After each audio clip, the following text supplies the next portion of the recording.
What is going on, everybody? Nick here again, and today we are tackling the question of if you should get quads on your boat. And spoiler alert, the overwhelming answer for 99.5% of the population is no. So let's dive a little bit deeper into that. So one thing that I really want to emphasize is that this video is for boats that you can really choose between trips or quads. You know, there are a lot of boats out there that just need the power of quads, 46 Valhalla, anything really bigger than that, 42, 43 foot range. So this is not about those boats. This is just about the boats that you can kind of choose between trips or quads and the boat is still going to perform. It's really no secret that the center console market is kind of getting ridiculous. You have builders pumping out bigger and bigger center consoles that require more power, more motors, bigger engines. For the most part, a lot of these boats, take the 65 HCB, for example. I'm pretty sure that most people will qualify that as a yacht rather than a center console. Well, yes, it has a console, it's still got an entire interior, 2 staterooms, the whole 9 yards. And while those big boats, they require a lot of motors, or big motors, the new Mercury 600s, all that kind of stuff. However, there's a whole lot of people in situations like this with this Bahama 41 or the 39 CV or, not really the 42 Freeman because you're limited with that, but the 42 Yellowfin. What people really are questioning, should we get 3 or should we get 4? And I think I am uniquely qualified to give my opinion on this matter. For one, I have a quad engine boat. It's a Bahama 41. I actually just this week sold another Bahama 41 with trips on it, so I can literally give you a direct comparison between the two. And then also working in the boating world, I'm around boats 24/7 and I'm on different boats constantly. So I think I have a very good, well-rounded opinion on this matter. And again, I want to reiterate, the answer is no for a lot of people. So to kind of start off my conversation about this, I want to start it with one of the big things with quads is the dock presence that the boat has. There's no getting around that. A big old center console with quads looks pretty badass at the dock. And I'd be lying if I told you that part of the reason this boat has quads isn't because of that. The owners, they didn't really care. The running cost is not important to them, and the owner likes to look at quads and likes being able to say he has quads and something a little bit different than everyone else, and so that is a big thing. But when it comes down to the actual cost of ownership of a quad boat, oh my god, is it expensive. The biggest thing is, for one, service. Every time you get a boat serviced and the engine service, it's 4 of them, which it's only one more than a triple engine boat, but it adds up over time. Right now we're putting roughly 200 hours a year on the boat, which means we're getting 2 services done every year. And so every single time it goes in, it's extra motor, and that adds up over time. Put on 1,000 hours on the boat, that's basically an extra 10 motors that you're having to service over that time period. It's a whole lot of upkeep. And so the second thing I want to hit on is the fuel consumption. Granted, when you're running a 40-foot center console, you're really not that worried about economy. None of these are going to be fantastic boats, getting upwards of 1.5 miles per gallon. It's not going to happen. But for the most part, a triple engine boat in this category is going to be more efficient than the quad engine boat. And as an example, I'm going to use that 41 Bahama I just sold with trips. He just called me a second ago because he's about to leave Venice, Florida to run across the Gulf back to Orange Beach. And he told me that he's getting roughly 0.9 nautical miles per gallon cruising, which is pretty good, really good. And that's at about 40 miles per hour. And so if I'm sitting at, 34, 35 knots, which is about 40 miles per hour, I'm probably going to be in the 0.75 to 0.78 range. So, he's getting 30-ish% better, 25, 30. I don't know that math exactly, but it's somewhere around there, which is significant, over the time period. And if you're going to be putting thousands of miles and thousands of gallons of fuel through the boat, those savings add up, and especially with fuel prices how they are right now. We filled up a Sailfish the other day for almost $6 a gallon, and when you're putting in 600 gallons, oh boy. And so the efficiency is a huge thing. That's actually, for a while, we're thinking about downgrading and getting some smaller just because we were pretty tired of having to pay for the running cost of this quad boat. We run to the Bahamas a lot.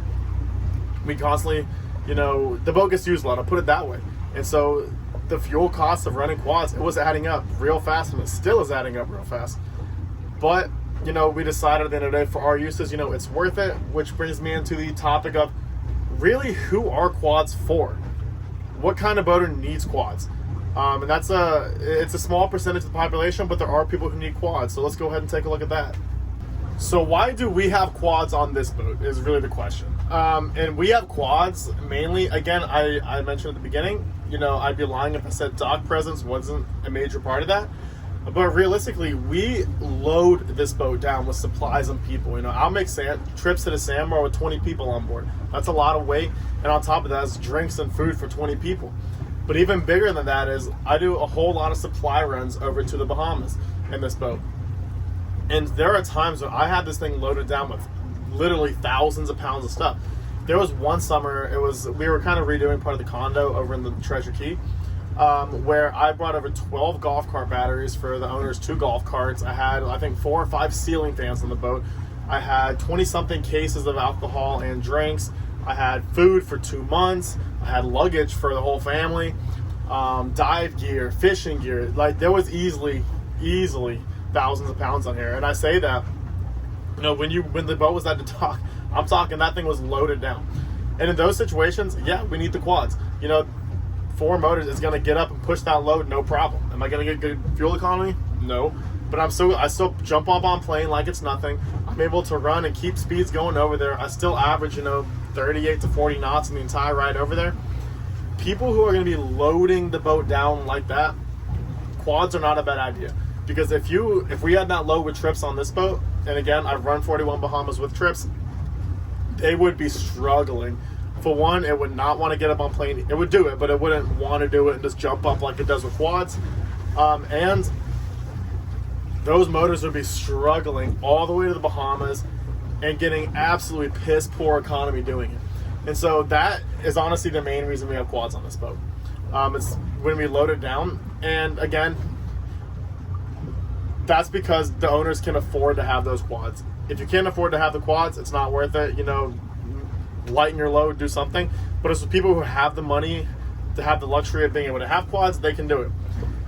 And realistically, that's really the only people who need quads on your boat. For the average boater, you're going to be wasting a lot of money on service and fuel. Unless you're loading the boat up regularly with all the supplies like we are doing, making the long runs with those supplies, with those people, quads are overkill. They are. There's no way getting around it. And like I said earlier, we even debated that selling this boat and getting something with trips on it, just to help ease the burden. And again, I love this boat. Would I have it any other way? No. I personally think this boat rides and performs a lot better than the Bahama with trips on it. But that boat still performs well. It performs very well. I think this one performs better though. So it's a give or take. But again, pretty much that's the only person who really needs quads. Anyone else, you can have them because you want them and you have FU money, cool. But really the only people who need it is if you're loading up and making long runs. And so my final summary and advice to anyone in a position that's either looking to buy a boat in this size range or build a boat and trying to figure out if they want to put quads or trips, quads are cool. If you have the money, yeah, go for it. If you're going to load it down, cool, go for it. But if you are trying to put pen to paper and look at it from a very logical perspective, it's very hard to justify quads. And again, coming from someone with a boat, with quads, having run others with trips, it's hard to justify. Do I think you'd ever regret getting quads? No, because they are cool and they serve a purpose. But if it comes down to trying to make it work with money, it's not going to. Go the route with trips, assuming the boat will still perform well with trips. It's cheaper, less maintenance, less to worry about. Fishability is a huge one. The quads are kind of a pain to fish because you don't have any transom space to use whatsoever. We can't run flat lines off the transom because they're up against the motors, and because of the Mercury cowling design, they get in little creases. If you're fishing a lot, yeah, definitely don't get quads. We make it work on this and we still fish hard, but it's a lot more difficult than trips, I'll tell you that. So my advice, trips. For most people, get the 3 motors. Do not get the 4 unless, again, you're making really heavy loads and want to be able to run fast with those heavy loads. Or you just have FU money and want to look good, there's no problem with that. I'm not gonna lie, I use this to my business advantage. Sitting at the dock, people come and look at this boat and talk about the boat when I'm on it, and it helps me in business because I'm in boat sales, and so I meet people that way. There's nothing wrong with wanting this to be that showy. But in summary, if you're on the fence of quads or trips, you probably want to just get trips. It's a way more economical and better package, I think, than quads on most boats. I know that was kind of a short video and kind of basic, but I just wanted to address my thoughts on this topic, because I know there are a lot of people who go back and forth on their head and kind of what's best. And so, you know, I'd appreciate it if you like the video, if you like it, if you'd subscribe to the channel. Again, I keep saying it, I'm going to be pumping out a lot more boat content now that I'm finally settled in Palm Beach and have access to all these boats and actually have time now. Thanks for watching, and I will see you in the next video, which I think is going to be coming from Islamorada on that pink whaler that I was in 2 videos ago. So that'll be interesting. Stay tuned.